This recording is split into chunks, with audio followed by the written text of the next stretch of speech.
ہمارے حالات ہیں ملک کی اکانومی کے، آج جو ہمارے حالات ہیں، عوام کے اوپر جو تکلیفیں آئی ہوئی ہیں، یہ اسی 4 سال کا نتیجہ ہے جس کے اندر IMF کو تو نواز شریف نے وہ پروگرام سکسیسفلی ختم کر کے اس کو خداحافظ کہہ دیا تھا. واپس IMF کو لانے والا کون ہے؟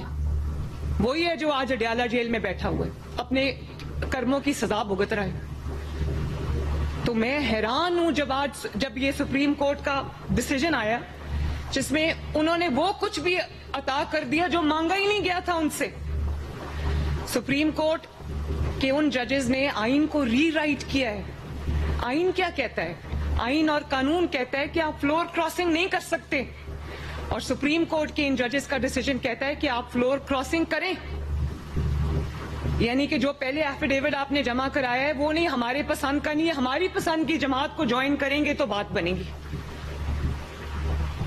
میں نے تو اس طرح کی کبھی، ایک عمر عطا بندیال صاحب نے آئین کو ری رائٹ کیا تھا، ایک میں نے اب دیکھا ہے کہ آئین اور ایک جماعت کو فیور کرنے کے لیے، ایک ہارے ہوئے شخص کو فیور کرنے کے لیے جو آج قوم کا مجرم ہے، قوم کی جو آج جو تکلیفیں ہیں، جو مصیبتیں ہم پر آئی ہوئی ہیں بطور ملک اور بطور قوم، وہ اس کا ذمہ دار ہے. آپ دیکھیں اس کو لانے کے لیے آئین کو ری رائٹ کر رہے ہیں.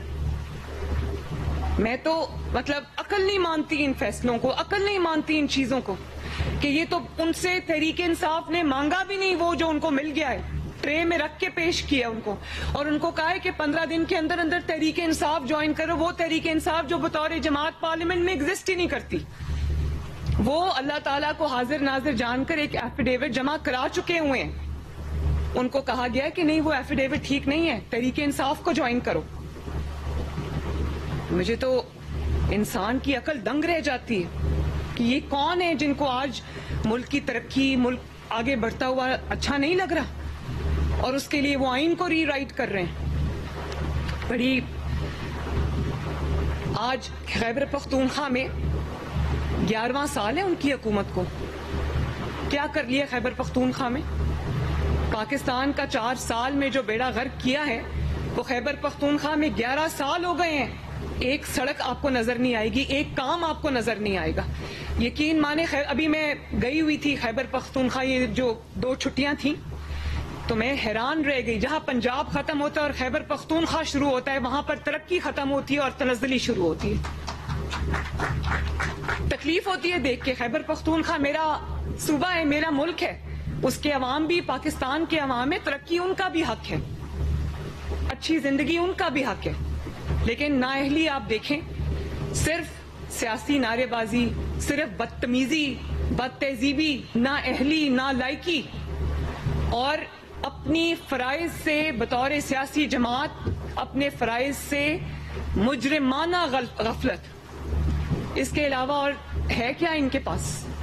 اور اگر ایک حکومت آ گئی ہے جو ملک کو بحران سے نکال رہی ہے، اکانومی کو سٹیبلائز کر رہی ہے، عوام کی تکالیف دور کرنے کے لیے دن رات محنت کر رہی ہے، تو میں سپریم کورٹ کے ججز سے یہ عرض کرنا چاہتی ہوں کہ چلنے دو اس ملک کو. جس شخص کو آپ واپس لانا چاہتے ہو وہ شخص اس قوم کا مجرم ہے.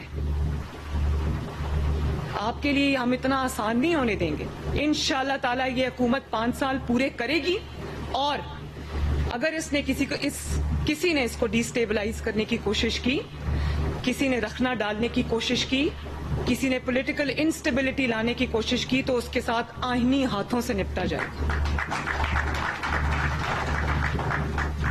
2017 میں بھی یہ فیصلے ہوئے تھے. ترقی کرتا ہوا ملک، ایک پاناما جیسے بدنام زمانہ فیصلے کی وجہ سے ملک ڈی سٹیبلائز ہو گیا، اور آج تک تو سنبھلنے میں نہیں آ رہا.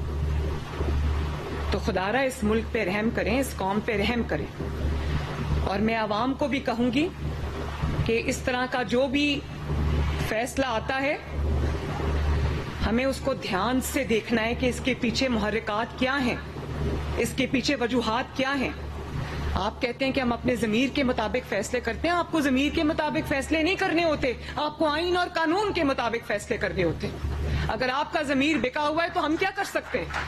یہاں پر ضمیر کے مطابق فیصلے نہیں ہوتے، یہاں آئین اور قانون کے مطابق فیصلے ہوتے ہیں. اور جہاں آپ اپنے ضمیر کے مطابق فیصلے کرتے ہیں جو کہیں لنکڈ ہوتا ہے تو آئین اور قانون کا قتل ہوتا ہے، اور یہ ملک کی حالت ہوتی ہے جو ہے. آپ ذمہ دار ہیں ملک کی اس حالت کے. تو میں عوام سے یہ ریکویسٹ کرنا چاہوں گی کہ اپنی آنکھیں اور کان کھلے رکھیں, اپنے دوست اور اپنے دشمن کو پہچانیں. بہت ہو گیا, 76 سال ہو گئے ہم انہی چیزوں میں الجھے ہوئے. اب یہ مزید نہ برداشت ہوگا اور نہ کرنا چاہیے. ایک جماعت جس کا کام فتنہ پھیلانا ہے, انتشار پھیلانا ہے, لڑائی جھگڑا کرنا ہے, گالی گلوچ کرنا ہے, پتہ نہیں وہ کدھر سے لانچ ہوئے میں, کدھر سے ان کو پیسہ آتا ہے. آپ دیکھیں کبھی ملک کے لیے بات نہیں کریں گے تو گالم گلوچ کریں گے, بدتمیزی کریں گے, چاہے وہ پارلیمنٹ ہو یا پارلیمنٹ سے باہر ہو. اور آج ان لوگوں کو یہ کورٹس بیلز دے رہی ہیں جن کو, اور ان کو معصوم بنا کے پیش کیا جا رہا ہے, بے گناہ بنا کے پیش کیا جا رہا ہے. میں بھی خاتون ہوں, اگر کوئی خاتون بے گناہ جیل میں جاتی ہے تو مجھے بھی تکلیف ہوتی ہے, کیونکہ میں بے گناہ جیل بھگت کے آئی ہوں. لیکن یہ نہیں ہو سکتا کہ ایک عورت نے اس ملک اور قوم پہ حملہ کیا ہے, اس ملک کی تنصیبات پہ حملہ کیا ہے, آگ لگائی ہے, انتشار پھیلایا ہے, اور آپ اس کو کہیں وہ معصوم ہے. اس بیچاری کو 2 سال ہو گئے جیل میں بند ہوئے ہوئے. بھئی کیوں جیل میں بند ہوئے ہوئے سال ہوا؟ اپنی حرکتوں کی وجہ سے ہوا ہے. آپ نے جو جرم کیے ہوئے ہیں وہ پوری قوم نے ٹی وی پہ دیکھا ہے. کس نے نہیں دیکھا کہ انہوں نے ملک میں آگ لگائی؟ کس نے نہیں دیکھا کہ انہوں نے شہداء کے اوپر حملہ کیا؟ کس نے نہیں دیکھا کہ ان کو جب موقع ملا انہوں نے آگ اور خون کا انتشار کا کھیل کھیلا؟ تو سپریم کورٹ کے ججز کو یہ سب چیزیں نہیں نظر آ رہی؟ ان کو ریلیف دینے کے لیے آئین اور قانون کا حلیہ بگاڑ کے رکھ دیا.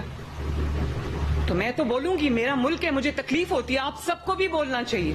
اس کو لائنگ ڈاؤن, آنکھیں بند کر کے اس کے اوپر کان اور آنکھیں بند نہیں کرنے چاہیے. یہ ہمارا ملک ہے, اس کی حفاظت میری بھی ذمہ داری ہے, آپ کی بھی ذمہ داری ہے, قوم کی بھی ذمہ داری ہے. تو میں ایک دفعہ پھر آپ کو افضل کھوکھر صاحب اور آپ کی ٹیم کو شاباش دیتی ہوں. قوم سے پھر وعدہ کرتی ہوں کہ انشاءاللہ تعالی جب تک ہم یہاں پر ہیں, ان عہدوں پہ ہیں, سدا عہدوں پہ کسی نے نہیں رہنا, جب تک ہم ان عہدوں پہ ہیں انشاءاللہ تعالی اس ملک کے لیے, اس قوم کے لیے ترقی جو ہے, خدمت ہے, اس کی نئی مثالیں ہم قائم کرتے رہیں گے. ابھی محرم الحرام 9th اور 10th محرم گزرے ہیں, عاشور جو ہے وہ یوم عاشور گزرا ہے. تو میں پنجاب کی پوری انتظامیہ کو, پولیس کو, اپنے کیبنٹ ممبرز کو, جن میں سے کچھ یہاں تشریف بھی رکھتے ہیں, ان کو بھی شاباش دینا چاہتی ہوں. میں ریسکیو 1122 کو, واسا کو, تمام جو گورنمنٹ کے ادارے ہیں ان کو شاباش دینا چاہتی ہوں کہ مثالی جو لا اینڈ آرڈر سچویشن تھی, الحمدللہ اس کو عوام تو کیبنٹ ممبرز جو تھے وہ فیلڈ میں تھے, ایک کیبنٹ ممبر کی ڈیوٹی لگی ہوئی تھی ایک ڈویژن کے اندر, تمام فیلڈ میں تھے. اور 10ویں محرم کا جو آخری جلوس تھا, جب تک وہ ختم نہیں ہو گیا پرامن طریقے سے, کیبنٹ ممبرز اپنے گھر نہیں گئے. اور اس کے علاوہ جتنے ہمارے کمشنرز ہیں, ڈی سیز ہیں, اے سیز ہیں, ہمارے آر پی اوز ہیں, پولیس کے ڈی پی اوز ہیں, تمام نے فیلڈ میں رہے, گراؤنڈ پہ رہے, عوام کے ساتھ رہے, ان کی حفاظت کرتے رہے, ان کے لیے آسانیاں پیدا کرتے رہے. اور یہ پہلا محرم ہے جس میں حکومت پنجاب نے جو عزاداران ہیں ان کے لیے ہم نے سبیلیں لگائیں, شربت کی سبیلیں لگائیں, ان کے لیے جو کھانا ہے وہ فراہم کیا اور نیاز فراہم کی, کیونکہ یہ سب اللہ تعالیٰ کی مخلوق ہے, یہ سب میری ذمہ داری ہے. کون کس فرقے سے تعلق رکھتا ہے یہ دیکھنا میرا کام نہیں ہے, عوام کے لیے سہولت پیدا کرنا میرا کام ہے. انشاءاللہ تعالیٰ وہ میں کرتی رہوں گی. اور میں یہ بھی آپ کو کہنا چاہتی ہوں کہ یہ پرابیبلی پہلا محرم الحرام ہے جس کے اندر ہم نے